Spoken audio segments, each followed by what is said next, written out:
welcome back to Life According to a Middle Schooler. Before we start the episode, thank you so much for 1,600 listens. And I also want to start off by apologizing for the third episode in a row for not uploading in a while. This week's excuse is that I am way too stacked with homework, projects, quizzes, and tests, as well as the fact that I got my bottom braces on a few days ago, and I was not able to talk without pain shooting through my mouth for the last 4 days.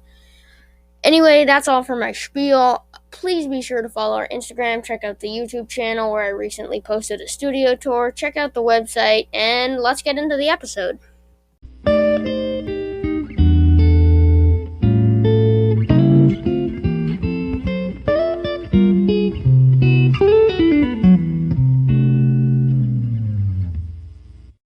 Alright, so today we're going to be talking about the silver lining of the coronavirus. And I'm doing this because you guys seem to love all of my COVID episodes. For example, the episode about returning to school during COVID actually has 350 listens after just 6 months. And also, I'm doing this episode because a former teacher of mine recently published an article about all the amazingly positive things that happened during the virus. So I decided that was a perfect thing to talk about today. So, let's get started. Saying that living in COVID times was tough would be a severe understatement. After more than a year of enduring crisis after crisis, we are all physically, mentally, and emotionally exhausted. However, there has to be a few good things that went well during the time that we all suffered, right? So one of the first one that comes to my mind is the drastic positive change in the environment. Due to movement restriction and a significant slowdown of social and economic activities, the air quality has improved in many large cities, along with a massive reduction in water pollution in different parts all over the world. In fact, places like LA and other large cities here in the US reduced their air and water pollution upwards of 30%, and that is crazy considering how fast they were moving, towards the negative side. And now we had this 30% towards the positive side. It's incredible to hear that this is happening. Now, this next one's a little bit more specific. It's kind of tied into what I just said, but I think it's a really cool fun fact. So if you didn't know, there haven't been dolphins in the canals of Venice for a very, very long time, ever since the dawn of pollution from motorboats and nearby factories dumping into the water. However, just a few weeks ago, a couple of dolphins were spotted for the first time in so long in those canals. And this is probably because of the previous point that I mentioned about the air and water pollution decreasing, but I think that this is a really cool fun fact that it's heartwarming to hear, in my opinion. Another big one is the massive increase in the sense of community around us. And I actually mentioned this in my first episode. It was so easy to see the communities that make up workplaces, schools, families, neighborhoods, and more grow and create such a much greater sense of community.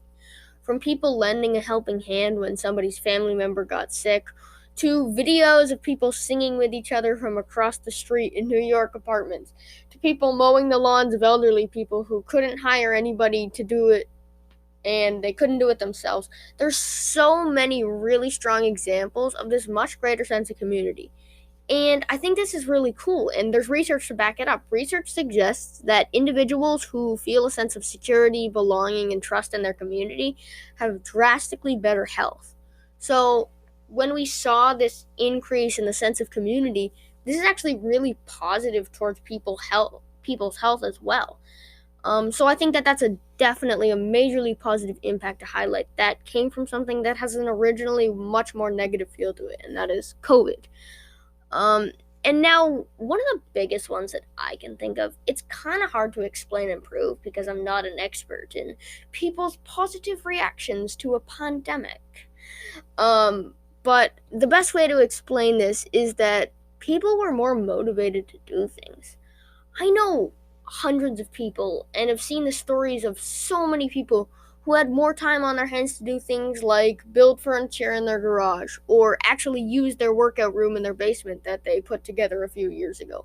I know people who picked up so many more hobbies like gardening, spent their time creating stronger bonds with their family, and just I guess something about having nothing to do other than watch Netflix and binge eat allowed people to finally do the things that they had been wanting to do but putting them off for years. And I think that that's one of the big positive impacts that actually affected me the most. I mean, I built an entire village in the wilderness behind my house out of logs I found in the woods. I started working out daily with my brother. I started taking an engineering course, and most importantly, I started the podcast that you're listening to right now, probably because I was bored in the pandemic. I think is the biggest reason I did that. So another big one is kind of weird, but basically being hygienic is no longer just a good habit, but it's a skill that you need for survival. Times have changed and people are now aware of how important it is to keep yourself clean.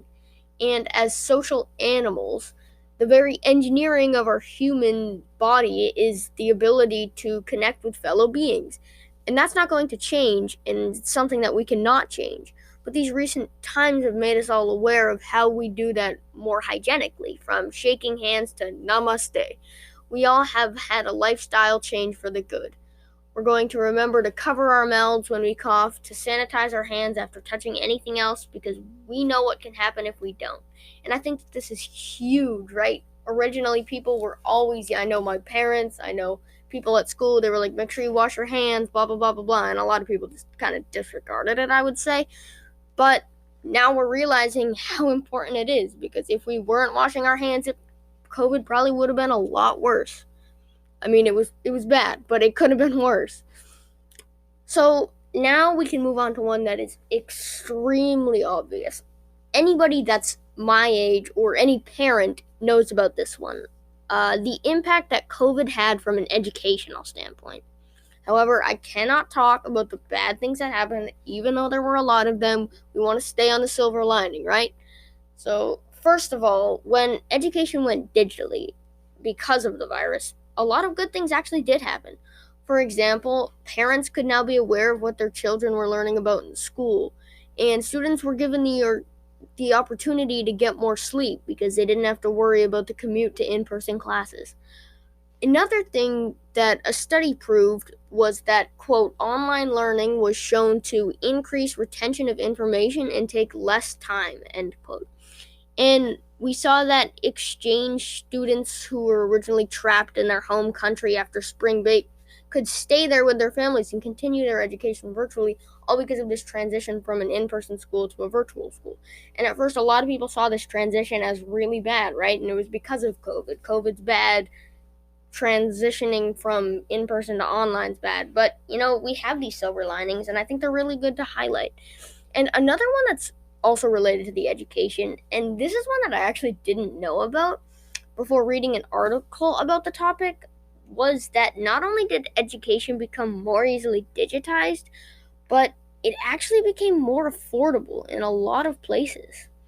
Especially in colleges and private schools, it was quickly observed that when teaching and learning virtually, there was a lot less of an overall cost, from things like paying significantly less for electricity and water to run the building, to not having to pay for on-campus buses or cars. And when the colleges and private schools realized that it cost them so much less to run their operations, a few of them decided to take some of that burden off of the students, and they actually cut tuition costs. And some of these schools actually cut by thousands of dollars. That's insane. And this sure didn't happen to a lot of schools, so if you're thinking, hey, how come that didn't happen to me? But a small amount that did participate in this movement to help relieve the student of a small bit of burden in those hard times, and I think that's really cool.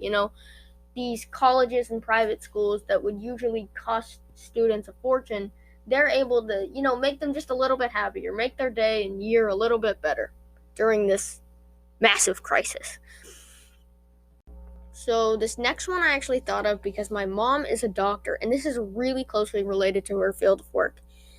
Recently, telemedicine has taken off exponentially during the pandemic. And by doing this, it increased access to patients with mobility problems and enabled rural patients to access a much larger physician network without the geographic restraints that came from required in-person appointments. Telemedicine has also reduced healthcare costs for both patients and healthcare providers and decreased the risk of transmitted infection.